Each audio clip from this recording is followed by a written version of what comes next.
Hey there, it's Tommy Clayton, an OpenSciEd teacher and writer, and I'm here to share a little bit about lesson 3 today. This is probably one of the lessons where students get so engaged in argumentation. There is so many moments where students will argue over what they're seeing, and it's also a lesson where kids are really, really surprised by their results. And you're going to see, I think, a big shift in thinking, one of those moments where students really revise their thinking and go back to something they initially thought and change their mind about it. So let's see how we get there. So, a little bit of a recap about how we got here. So, coming off of lesson 2, we figured out that in a collision, forces are responsible for changing the shape of an object, and energy transfers are what result in those changes of motion. But we left the lesson not very convinced about if all solids change shape during a collision. We're pretty sure we saw most of them, but we were really stuck on a couple of things, particularly the golf ball, right? We were like, whoa, wait, did the golf ball change shape? We are pretty sure that it didn't. And so that leads us into this lesson to want to know more about if all solid objects change shape or bend when they are pushed in a collision. So let's find out how we figure that out. So let's look at this lesson at a glance. Here's some of the high level things that happen in this lesson. This is an investigation lesson. It's one day, about 15 minutes of material prep.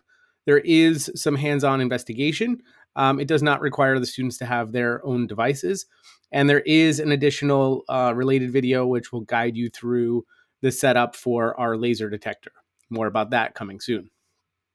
So, throughout this lesson, we do a number of things. So we navigate in thinking about that list of objects that we were really interested in testing that we thought were like really rigid, like might not bend at all, like glass and metal, the golf ball, diamonds, right? We probably said things like wood. And so we're kind of interested in that. So we establish an initial claim about if all objects bend or not. So already kids are going to be arguing over like, yeah, everything bends, or no, only some things bend. And so the first thing we do is we analyze some videos to see what is happening. And then we discuss our findings and we introduce a new word called a contact force. And so we looked at 3 examples. We're pretty confident that solid objects bend, but we want to see more. And so we make some predictions about glass, and then we introduce a new tool, which is a laser, to see if we can find out more about if that object is changing shape. And we make some predictions about that. We test out some things, and we find out that, yeah, turns out like everything we tested changes shape and bends when we apply a force. But we're like, well, maybe there's like some stuff like concrete like doesn't. And so we're motivated to look at concrete. We look at some photos of some concrete being tested, and we surprisingly see that even concrete can bend and changes shape. So we go back, we evaluate our initial claims, we revise them if need be, and then we navigate to our next lesson. So in this lesson, we figure out that all solid objects, in fact, bend or change shape when they are pushed on during a collision, or if another contact force is applied to them. So if we simply just push on objects, they do change shape and they do bend. So let's look at some key moments in this lesson. There's a couple really great moments that I want to highlight here. The first is when we look at these video cases. So we're going to watch 3 videos. The first is cars colliding in slow motion. We see the shape of the car actually bend and change. The next is the golf club hitting a golf ball. So all that argument in lesson 2 gets settled here, right? We in lesson 2, we're like, no, the golf ball doesn't change shape. Here we actually see it change shape. We see it bend. And then we see something really cool. We see a ball thrown at a bat. So it's a little backwards from like the game of baseball. The bat is still not being swung. And we watch that wooden bat bends like crazy. Kids are so surprised by that. The bat almost looks like just like rubber, like jello. But we are not totally convinced, right? We're going to say things like, oh, well, the golf club, didn't bend, or the golf club like hit it really hard. And so we want to see some more stuff. We've seen evidence that things bend, but like we're not totally convinced. And we had this list of things that we wanted to try, like glass and wood and metal and things. So we make some predictions and we introduce this new cool tool and way to detect if things are bending. So we use a laser. We point that laser first at a sponge with a little mirror on it, and we know that the sponge will bend. And so we push on the sponge and we see that the reflection of that laser moves, right? So we project that laser onto the mirror that's on the sponge, and that bounces off and hits a piece of chart paper. And we see that when we push on the sponge, that laser moves, and we're like, oh, cool. We have a tool that can tell us if things are changing shape. So we want to test a bunch of stuff. So the first thing we try is a piece of glass, and we push on the glass. We see that glass actually does bend. From here, we're like, oh, we want to try some other stuff. So the kids may suggest trying like a piece of metal, maybe the track from the carts, piece of wood. Maybe they want to try the desk. Kids will always bring up the floor. There's like this progression. Do it. Let them test the floor because it's going to help us navigate into the next section, right? For the most part, your floor in your school is probably made of concrete under the tile. And so that's a nice way to tie into the next piece of the lesson. So in part 5, we pose the question like, do we think concrete bends? And we make some predictions, and we see a video. It's actually like images over time of a concrete beam being pushed on by a massive, massive amount of force. Draw attention to the setup. This is going to help us later in lesson 4 because we're going to simulate this setup where we put sort of a beam across things and push down on it. Again, you're going to have students that are like convinced that everything that's solid bends. And you're going to have students that are like, well, yeah, like we saw all those things bend, but what about like a diamond or something? And that's cool. Let that go. Let them push on that. Like that's okay. We actually read about diamonds and really strong metal in the next lesson. So totally honor that and be like, yeah, all right, maybe we need to get some more evidence. And so I'm going to highlight this navigation because this navigation is really key here to set up the next lesson. So we go back, we take another poll with the class, and we see that like most people have revised their thinking about like if solids bend, but we consider a different way of thinking about solids bending.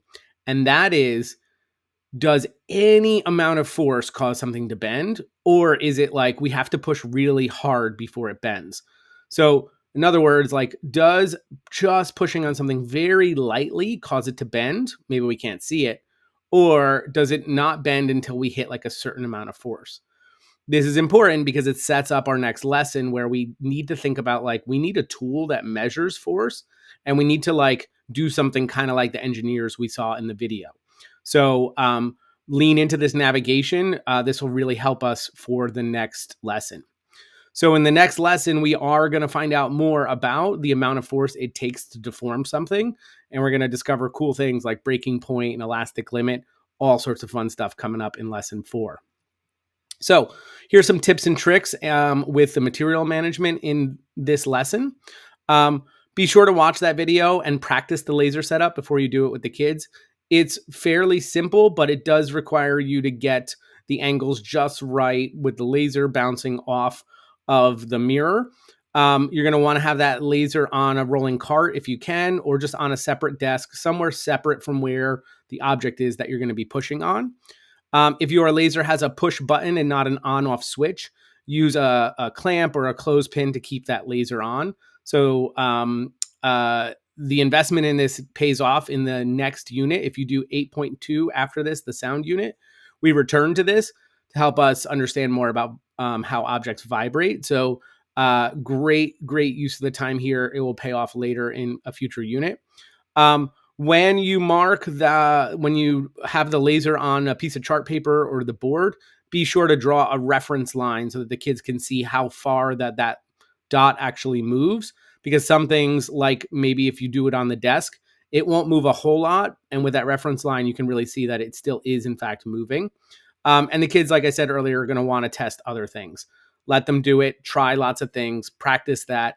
Kids are going to say they want to test the desk, the floor, chair, books, like things around the classroom. Try those things yourself. You should get pretty great results of seeing those things actually do bend and deform.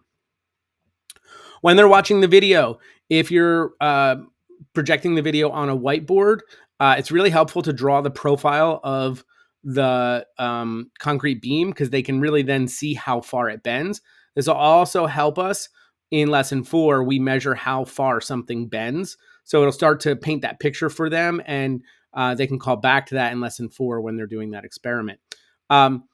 Kids are going to say, well, yeah, of course it bends because it's a lot of force. That's cool. We want to go with that. Use that to be like, oh, so you think the force matters?